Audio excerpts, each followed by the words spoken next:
कक्षा 7वीं की student finally आपके यहाँ पर समाज विज्ञान पेपर लेके आ चुके हैं। और साथ ही स्टूडेंट आपको बता दें कि हम आपके लिए यहाँ पर 4 बजे रात को वीडियो पर बना रहे हैं, क्योंकि पूरा पेपर आपका आ चुका है। और साथ ही आपको पेपर एक तो लाइक और शेयर ठोक दीजिए, महाकाल का दबा के लाइक और शेयर ठोक दीजिए।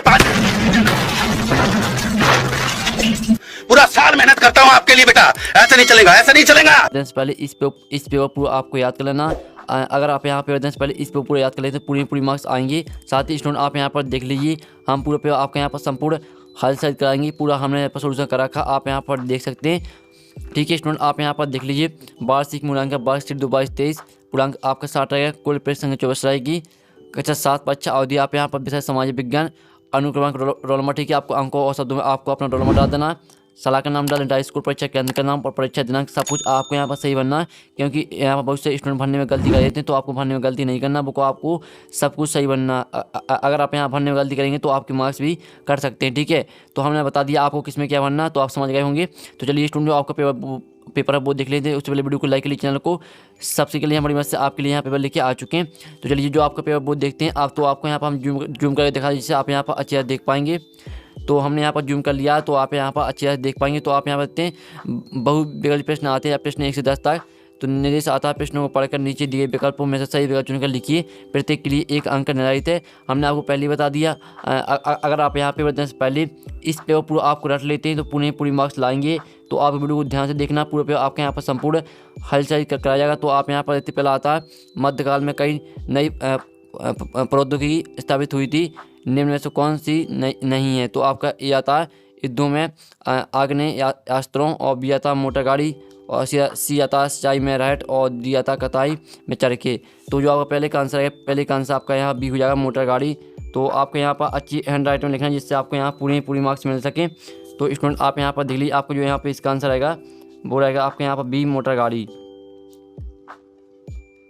तो आपका पहले का यहाँ बी आंसर हो जाए मोटर गाड़ी। तो आपको यहाँ पर अच्छे से याद कर लीजिए। साथ ही आपको यहाँ पर अच्छी हैंड राइटिंग में लिखना है, जिससे आपको पूरी मार्क्स मिल सके। फिर आपका दूसरा आता है, अंग्रेजी इतिहासकारों ने भारत के इतिहास को कितने भागों में बांटा था। तो आपका यह था 5, बी आता 3, और सी आता 6, और डी आता 7। तो यहाँ पर अंग्रेजी इतिहासकारों ने भारत के इतिहास को कितने भागों में बांटा था। तो इसका आंसर आपका बी हो जाएगा 3। तो आपके यहाँ पर 3 लिख देना, आप यहाँ पर देख लीजिए। तो इस तरह से हमने आपके 2 करा दी, पहला करा दिया, दूसरा। तो इनके स्क्रीनशॉट ले लीजिए और पूरा आपको रट के जाना पेपर देने से पहले। ठीक है, अगर आप यहाँ पेपर देने से पहले इस पेपर पूरा पेपर को रट के जाते हैं तो पूरी मार्क्स लाएंगे। तो आप यहाँ पर देख लीजिए, स्क्रीनशॉट ले लीजिए। अब चलिए आपका तीसरा यहाँ पर, तो आपके यहाँ पर तीसरा प्रश्न आता है, उत्तरी गोलार्ध में सितंबर माह में कौन सी ऋतु होती है। तो आपका यह था ग्रीष्म ऋतु, और बी आता आपके यहाँ पर शरद ऋतु, और सी आता बसंत ऋतु, और डी आता शीत ऋतु। तो यहाँ पर उत्तरी गोलार्ध में सितंबर माह में कौन सी ऋतु होती है। तो इसका आंसर आपका रहेगा यहाँ पर बी, शरद ऋतु। ठीक है, आपके यहाँ पर जो आंसर रहेगा आपका तीसरे का आंसर रहेगा आपका यहाँ पर शरद ऋतु। और साथ ही आपको यहाँ पर अच्छी हैंड राइटिंग में लिखना, हम आपको फिर से बता रहे हैं। ठीक है, जैसा आपको यहाँ पर लिखा रहता है वो सेम आपको उत्तर में वो सेम वैसा ही लिखना है। और ठीक है, फिर आपके यहाँ पर चौथा आता है, प्राचीन वस्तुओं का अध्ययन करने वाले व्यक्ति को कहा जाता है। तो आपका ये आता है भूगर्भवेत्ता, और बी आता है किसान, और सी आता है व्यापारी, और डी आता है पुरातत्वविद। तो यहाँ प्राचीन वस्तुओं का अध्ययन करने के लिए व्यक्ति को कहा जाता है। तो इसका आंसर आपका डी रहेगा पुरातत्वविद। तो आप यहाँ पर लिख लीजिए, आपको लिख देना यहाँ पुरातत्वविद, ये आपके यहाँ पर हो जाएगा आपका यहाँ पर।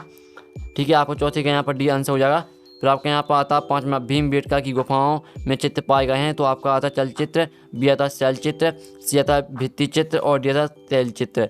तो यहाँ भीमबेटका की गुफाओं में चित्र पाए गए हैं। तो इसका आंसर आपका क्या रहेगा, इसका आंसर रहेगा आपका बी, शैल चित्र। ठीक है, आपके यहाँ पर 5वें का आंसर आपका यहाँ बी हो जाएगा, शैल चित्र। ठीक है, आप यहाँ पर देख लीजिए। तो हमने 5वां भी करा दिया, आप यहाँ पर अच्छे से याद कर लीजिए। और साथ ही इनके स्क्रीनशॉट लेते चलिए, क्योंकि पूरा आपके यही पेपर आने वाला। और पेपर देने से पहले इस पेपर पूरा आपको रट के जाना है। ठीक है, और आप यहाँ पर 6वां आता, सम्राट अशोक के साम्राज्य की राजधानी थी। ठीक है, तो आपका यह था पाटलिपुत्र, बी आता उज्जैन, सी आता तक्षशिला, और डी आता कौशाम्बी। तो सम्राट अशोक के साम्राज्य की राजधानी थी। तो इसका आंसर आपका रहेगा ए, पाटलिपुत्र।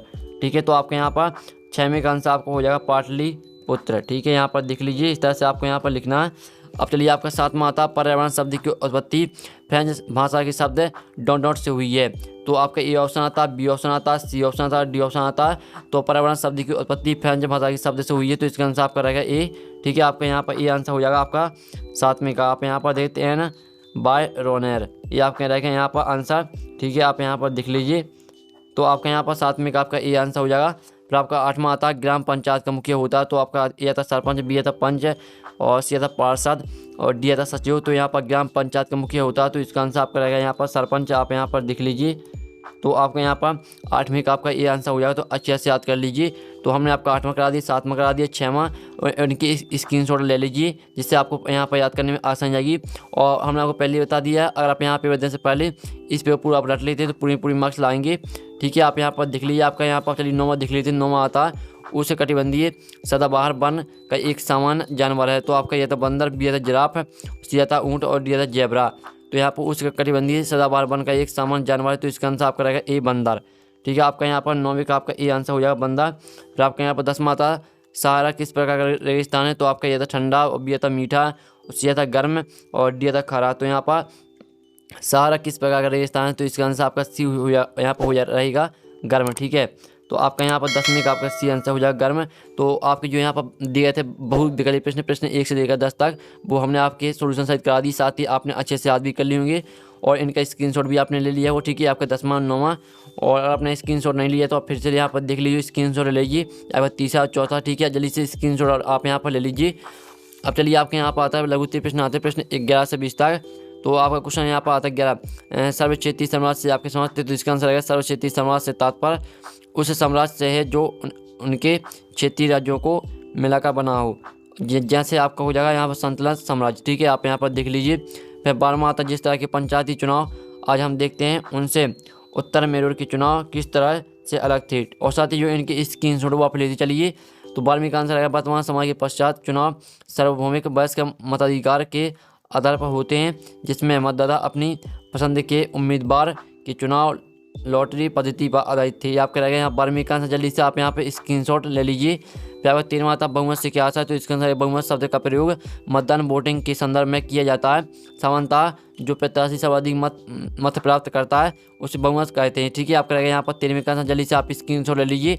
तो हमने आपका 11वां करा दिया, ठीक है, 12वां करा दिया और 13वां करा दिया। चलिए आपका जो 14वां क्वेश्चन है वो देख लेते हैं, जल्दी से आप यहाँ पे स्क्रीनशॉट लेते चलिए। 14वां आता है त्रिपक्षीय संघर्ष में लगे 3 पक्ष कौन कौन से थे, तो इसका आंसर रहेगा त्रिपक्षीय संघर्ष में लगे 3 पक्ष निम्न थे।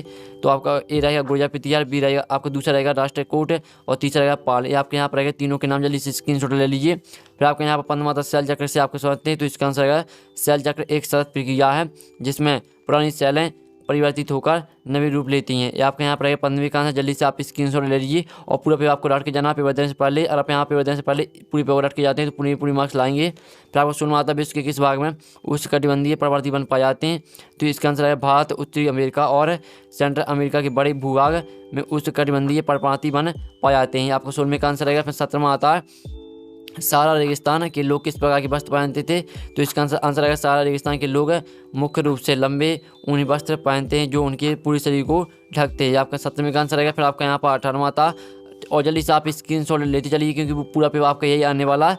18वां था अपर्दन किसे कहते हैं, तो इसका आंसर रहेगा अपर्दन और प्रक्रिया जिसमें चट्टानों का विखंडन और परिणाम स्वरूप निकले ढीले पदार्थों का जल पवन आदि। ठीक है, आपका रहेगा यहाँ पर आपका 18वीं का आंसर। फिर आपको 19वां आता जैविक कृषि से आपको क्या समझते हैं लिखिए, तो इसका आंसर रहेगा जैविक कृषि और विधि जो संश्लेषित उर्वरकों एवं संश्लेषित कीटनाशकों के अप्रयोग या न्यूनतम प्रयोग पर आधारित है, जिसे जैविक कृषि कहते हैं। आपका रहेगा 19वीं का आंसर, जल्दी से स्क्रीनशॉट ले लीजिए। फिर आपको 20वां आता है राष्ट्रकूट शक्तिशाली कैसे बने, तो इसका आंसर रहेगा 8वीं सदी के मध्य में एक राष्ट्रकूट प्रधान दंती दुर्ग ने अपने चालुक्य स्वामी की अधीनता से इनकार कर दिया, उसे हराया क्षत्रिय उत्तर प्राप्त कर शक्तिशाली बने। या आपका रहेगा यहाँ 20वीं का आंसर, जल्दी से स्क्रीनशॉट ले लीजिए।